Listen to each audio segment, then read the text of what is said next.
Hi everyone, in this video, I will be showing you how to fix no context in WhatsApp. So there are a couple of methods here that we're going to use and do in order for us to fix this issue. First, you just have to go to your phone settings and then go to WhatsApp, or you can just simply go to app management first. If you're using Android, go to app list and then locate WhatsApp. You can scroll down here and look for that application, or you can search that WhatsApp for easier way. So let me search WhatsApp here. And once it appears, all you have to do is to click.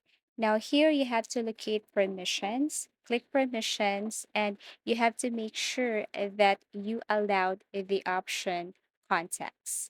Make sure that this is not under denied. Okay, so if you see this under denied, then you have to change this and put this under allowed. So as you can see here, I allow my contacts here so I can find my contacts in WhatsApp. Second is you have to make sure that that person is under your contact list. Okay. Third way or method is you just have to simply go to your phone settings again.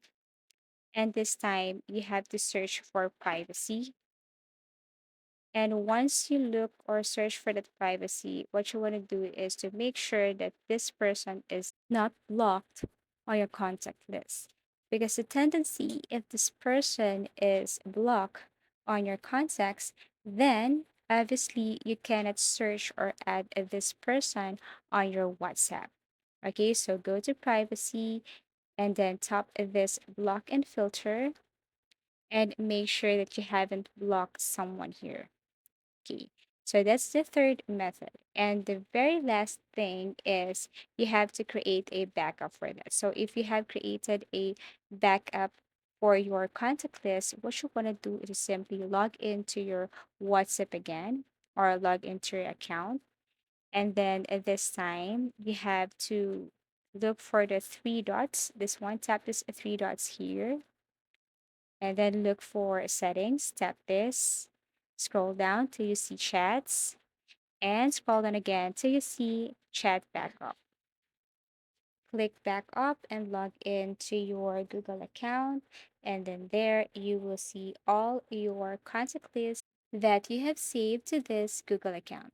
Thank you for watching and see you in our next tutorials.